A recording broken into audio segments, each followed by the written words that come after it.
கலைமகள் matric மேல்நிலைப் பள்ளி. இப்போ இருக்கக்கூடிய டிஎன்பிஎஸ்சியோட பேட்டர்ன் அப்படின்றதே வந்து முழுசாக வேற. இதை ஏன்டா படிச்சுட்டு இருக்கு அப்படின்னு கேட்டேன். சார் தமிழ் புக்கில் இருக்கு சார் அப்படின்னா. தமிழ் புக்கில் இருந்தாலும் அட்டை டு அட்டை ஏன்டா படிச்சுட்டு இருக்கு அப்படின்றது வந்து என்னோட கேள்வி. இந்த விஷயம் தெரிஞ்சிருக்கணும். ஆனால் 7th புக்கில் இருக்குது 11th புக்கில் இருக்குதுன்னு சொல்லி நானும் ஃபுல்லாக படித்தேன்னா குரூப் 4க்கு அதனால் எனக்கு யூஸே இல்லை. இது வந்து ஒரு பெரிய தப்பு. உண்மையாக சொன்னால் டிஎன்பிஎஸ்சி படிக்கிற எல்லார் கையிலையும் அது வந்து இருக்கணும். ஆனால் அதை வந்து அவங்க வந்து எடுக்கிறதே கிடையாது. நான் பைபிள், குரான், பகவத்கீதை எல்லா மாதிரியும் இந்த இன்ஸ்டியூட்டு அந்த இன்ஸ்டியூட்டு, இந்த புக்கு அந்த புக்கு இதெல்லாம் எடுக்க வேணாம். இப்போ இந்த புத்தகத்தை படுறா, இதிலேருந்து தாண்டி கேட்குறானான்னு பாடுறான்னு வாங்க. அவன் பண்ண தப்பை பார்த்து நம்ம இப்படி பண்ணிடக்கூடாதுன்றதுல நான் வந்து பாஸ் ஆகிட்டேன். இந்த தடவை யாராவது புக்கத்துக்கு எந்த இன்ஸ்டியூட்டாவது புக்கத்துக்கிட்டு வரட்டும், எங்கிட்ட தான் வந்துச்சு. ஒவ்வொரு யூடியூப் சேனல் கூட எல்லா கண்டென்ட்டையுமே சொல்லி கொடுத்துட்டாங்க. இந்த விஷயம் உங்களுக்கு தெரிஞ்சிருக்கும் போகும். இந்த விஷயத்தை எல்லா இன்ஸ்டியூட்டும் சொல்லி வந்திருப்பாங்க. ஓகே, நீங்கள் வந்து பண்ணிட்டீங்க. இப்போது இன்னும் சில பாடம் ஏதாவது ஒன்று இருக்கும். எக்ஸாம்பிள், கலைமகள் மெட்ரிக் மேல்நிலைப் பள்ளி, காட்டுமன்னார் கோயில். யூத் பேப்பரின் இனிய வணக்கம். அனைவருக்கும் வணக்கம். என்னோட பேர் பாண்டித்துரை. நான் லாஸ்ட்டாக நடந்த 2022 குரூப் 4ல் பாஸ் ஆகி இப்போது மயிலாடுதுறை மாவட்டத்தில் விஓவாக வேலை பார்த்துட்ருக்கேன். இப்போ இருக்கக்கூடிய டிஎன்பிஎஸ்சியோட பேட்டர்ன் அப்படின்றதே வந்து முழுசாக வேறு. நான் இப்போ இதை இப்படி ஹேண்டில் பண்ணி நான் இதை வந்தேன் அப்படின்றது வந்து நான் வந்து தெளிவாக சொல்கிறேன். ஸோ டிஎன்பிஎஸ்சி யாரை ஃபாலோ பண்ணுவாங்க அப்படின்னா யூபிஎஸ்சியை தான் ஃபாலோ பண்ணுவாங்க. டிஎன்பிஎஸ்சியோட அப்படியே அவங்க ஃபாலோ பண்ணுற மெத்தட் யூபிஎஸ்சியோட மெத்தடாக தான் இருக்கும். அப்போது நமக்கு யூபிஎஸ்சி என்ன பண்ணுவாங்க அப்படின்ற விஷயத்தை நான் கொஞ்சம் அனலைஸ் பண்ணதுனால என்னால் இதில் வந்து ஈஸியாக வந்து வர முடிஞ்சது. அந்த விஷயத்தை எல்லாமே நான் வந்து தெளிவாக சொல்கிறேன். ஸோ ஃபர்ஸ்ட் வந்து சிலபஸ் அப்படின்றத கண்டிப்பாக எடுத்து வச்சுக்கணும். சிலபஸ் இல்லாமல் ஒன்றுமே கிடையாது. யார் என்ன சொன்னாலும் சிலபஸில் தான் கேட்க போகிறாங்க. இந்த புத்தகத்தை படுறா, இதிலேருந்து தாண்டி கேட்குறானான்னு பாடுறான்னு வாங்க. இந்த லாஸ்ட்டாக மீம்ஸ்லாம் கூட பார்த்துருப்பேன். குரூப் 4 முடிஞ்சோடனே இந்த தடவை யாராவது புக்கத்துக்கு எந்த இன்ஸ்டியூட்டாவது புக்கத்துக்கிட்டு வரட்டும், எங்கிட்ட தான் வந்துச்சு அப்படின்ற மாதிரி மீம்ஸ் ஒன்று போட்டிருந்தாங்க. உண்மை அதுதான். ஓகேவா?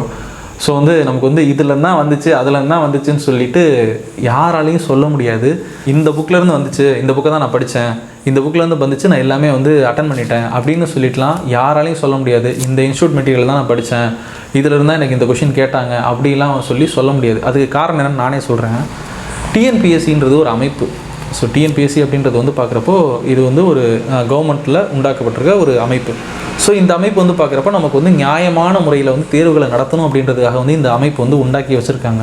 இந்த அமைப்பில் இருக்கவங்களும் மனுஷங்க தான். அவங்கெல்லாம் பார்க்குறப்போ இங்கே என்னென்ன நடக்குதுன்னு பார்க்காத ஆட்கள் கிடையாது. ஃபஸ்ட்டு விஷயம், இங்கே நம்ம இருக்கக்கூடிய இப்போ இருக்க நிலமையில் எல்லா இன்ஸ்டியூட்டும் இல்லை எல்லா யூடியூப்பும் ஒவ்வொரு யூடியூப் சேனல் கூட எல்லா கண்டென்ட்டையுமே சொல்லி கொடுத்துட்டாங்க. அவங்க சொல்லாத விஷயமே இல்லைன்ற அளவுக்கு வந்து எவ்வளவோ சொல்லி கொடுத்துட்டாங்க. அப்படி இருக்க நிலமையில் டிஎன்பிஎஸ்சி இதிலிருந்து ஒரு விஷயத்தை எடுத்து கொடுத்தாங்கன்னா அப்போது எவ்வளோ பேர் வந்துட முடியும். ஒவ்வொரு இன்ஸ்டியூட்லேயும் கிட்டத்தட்ட ஒரு 5000 பேர் 6000 பேர் வர்றாங்கன்னா அப்போ அவங்க மட்டுமே வந்துட முடியாது. அப்போ இந்த விஷயத்தை டிஎன்பிஎஸ்சி யோசிப்பாங்கள்ல. ஸோ அப்போது அவங்க அதை தாண்டி யோசிக்கிறாங்க. அப்போ நாம் என்ன யோசிக்கணும்னா அவங்க என்ன யோசிக்கிறாங்களோ அதை நாம் யோசித்தா தான் நம்மளால் கிராக் பண்ண முடியும். ஸோ எப்படி அப்படின்னா சிம்பிளாக சொன்னதான் சிலபஸ் ஃபஸ்ட்டு விஷயம் சிலபஸ். இந்த இன்ஸ்டியூட்டு அந்த இன்ஸ்டியூட்டு, இந்த புக்கு அந்த புக்கு இதெல்லாம் எடுக்க வேணாம். ஃபஸ்ட்டு சிலபஸை எடுத்து ஒட்டுங்க. சிலபஸ் எடுத்து ஃபஸ்ட் எடுத்தோன்னே என் கண்ணில் பட்டுக்கிட்டே இருக்கணும். ஏன் கண்ணில் படணும் அப்படின்னா, நான் இப்போ சொன்னல ஹேபிட்டாக மாறுதுன்ற ஒரு வார்த்தை, ஹேபிட். ஸோ வந்து எனக்கு வந்து நான் ஒரு பாடத்தை நான் எடுத்து படிக்கிறேன். எக்ஸாம்பிள், என் ஸ்டூடெண்ட் வந்து இதெல்லாம் எல்லாமே எனக்கு நிறையா அனுபவம் கிடச்சிது. என் ஸ்டூடெண்ட் நான் உண்மையாக சொன்னால் நான் டீச்சிங்கில் போனக்கிறவங்க தான் வந்து அவன் பண்ணுற தப்பெல்லாம் எனக்கு அப்படியே பாசிட்டிவாக மாறிச்சு. ஏன்னா நான் அப்படி இருந்தால் மேபி நான் அப்படி தான் பண்ணியிருப்பேன். எனக்கு நான் அப்படியே வந்து இதை வந்து இந்த எல்லாத்தையும் நான் டீச்சராக இருந்து பார்க்குறப்ப எனக்கு அவன் பண்ண தப்பெல்லாம் நான் பண்ணல. அதனால் எனக்கு ஃபஸ்ட்டில் கிளியர் பண்ண முடிஞ்சிருது. இதுதான் உண்மை. அவன் பண்ண தப்பை அவன் பண்ண தப்பை பார்த்து நம்ம இப்படி பண்ணிடக்கூடாதுன்றதுல நான் வந்து பாஸ் ஆகிட்டேன். ஸோ இதுதான் வந்து உண்மை. நான் ஒரு தமிழ் துணை பாடத்தை எடுத்து உட்காந்து அவன் படிச்சுக்கிட்டு இருந்தான். இதை ஏன்டா படிச்சுட்டு இருக்கு அப்படின்னு கேட்டேன். அவன் என்ன சொன்னா, சார் தமிழ் புக்கில் இருக்கு சார் அப்படின்னா. தமிழ் புக்கில் இருந்தாலும் அட்டை டு அட்டை ஏன்டா படிச்சுக்கிட்டு இருக்க அப்படின்றது வந்து என்னோட கேள்வி. துணை பாடத்தில் இருக்கக்கூடிய கதையை கூட கேட்பாங்கன்னு சொல்லி நீ எப்படா புரிஞ்சுக்கிட்டு இருக்கேன்றது என்னுடைய கேள்வி. ஓகேவா? சத்தியமாக கேட்க மாட்டாங்க. அந்த துணைப்பாட கதை இருக்குல்ல, அந்த கதை யார் எழுதுனாங்கன்னு வேணால் மேபி கேட்கலாமே தவிர அந்த கதைக்குள்ளார வரக்கூடிய எக்ஸாம்பிள், அந்த கதை வந்து தண்ணீர்னு ஒரு கதை நம்மளுடைய 9th 10th இருக்குன்னு நினைக்கிறேன். அந்த கதை வந்து உள்ளுக்குள்ள கதை படிக்க நல்லா தான் இருக்கும், ஜாலியாக ரிலாக்ஸ் ஆகிறதுக்கு படிக்கலாம்.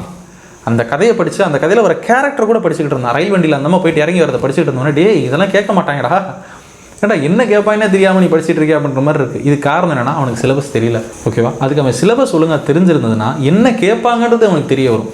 அடுத்தா வந்து பார்க்குறப்போ இதில் இந்த விஷயம் உங்களுக்கு தெரிஞ்சிருக்கும். இப்போ முதலாம் உலக போகிற சம்மந்தமாலாம் 10ஆம் வகுப்பில் ஒரு பாடம் இருக்கும். அந்த பாடம் நமக்கு சிலபஸில் கிடையாது.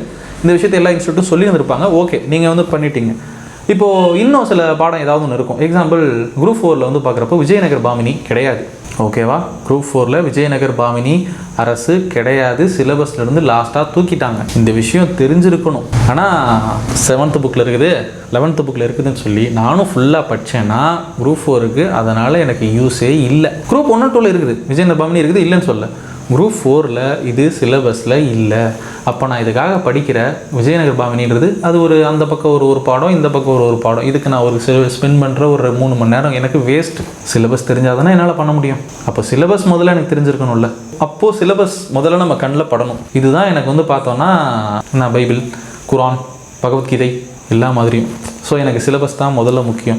சிலபஸில் வந்து இவன் வந்து ஸ்டூடெண்ட்ஸ் வந்து எப்படிலாம் வந்து தப்பு பண்ணுறாங்க அப்படின்னு சொல்லி பார்த்தோன்னா, முதல்ல சிலபஸை பார்க்காதே பெரிய தப்பு தான். முதல்ல இந்த விஷயத்த அவங்க பண்ணுறதே கிடையாது. இன்ன வரைக்கும் நிறைய பேருக்கு வந்து சிலபஸ் அவங்கள்ட்ட காப்பி கூட இருக்கிறது கிடையாது. ஃபஸ்ட்டு விஷயம் சிலபஸை பார்க்காதே பெரிய தப்பு. அதுதான் வந்து முதல்ல பக்கத்தில் இருக்கவங்க வந்து சொல்கிறாங்கன்னு சொல்லிட்டு இது இருக்குது அது இருக்குதுன்னு சொல்லிட்டு இன்ஸ்டியூட் சொல்கிறது, யூடியூப்பில் வந்து இந்த பாடத்தை படிச்சிருங்கன்னு சொல்கிறது, அந்த மாதிரி விஷயத்த வந்து அவங்க வந்து நம்புகிறாங்க. அவங்க கையில் ஓனாக ஒரு காப்பி வைக்கவே மாட்டுறாங்க. இது வந்து ஒரு பெரிய தப்பு. உண்மையை சொன்னால் டிஎன்பிசி படிக்கிற எல்லார் கையிலையும் அது வந்து இருக்கணும். ஆனால் அதை வந்து அவங்க வந்து எடுக்கிறதே கிடையாது. இதுதான் வந்து முத பெரிய தப்பாக இருக்குது. டெஸ்ட்டுன்னு ஒன்று எழுதுவாங்க. ஓகேவா? நான் வந்து நான் டெஸ்ட்டு அப்படின்னு சொல்லிட்டு ஒன்று எழுதுவாங்க. அதில் வந்து ஒரு ஏரியா வந்து கொடுப்போம் நாங்கள். இப்போ வந்து இந்த ஏரியாவில் வந்து டெஸ்ட் இருக்குது அப்படின்னு சொல்லிட்டு சொன்னோம் அப்படின்னா, அவன் என்ன பண்ணுவான்னா அந்த புத்தகத்தில் வந்து படிச்சுட்டு வரப்போ அந்த பாடத்தில் வந்து ஒரு குறிப்பிட்ட பகுதி அந்த சிலபஸில் வராது. ஆனால் அவன் என்ன நினச்சிக்கிறான்னா இது அந்த சிலபஸில் வரும்னு சொல்லி இவனாக நினச்சிக்கிட்டு படிக்கிறான். அதை கேட்குறதும் கிடையாது. இங்கே தான் அவன் தப்பு பண்ணுறான். அந்த நேரத்தை அவன் வேஸ்ட் பண்ணுறான். இது சிலபஸில் இருக்கா இல்லையானே தெரியாமல் வேஸ்ட் பண்ணுறான். ஸோ வந்து எக்ஸாம்பிள் வந்து இப்போ 7ஆம் வகுப்பில் வந்து ஹர்ஷ பேரரசுன்னு ஒரு பாடம் இருக்குது. அந்த பாடம் நமக்கு சிலபஸ்லேயே கிடையாது. ஆனால் அவன் 7ஆம் வகுப்பு சோசியல் படிக்கணும்னு சொல்லி படித்தானா அது ரொம்ப தப்பாயிடும்.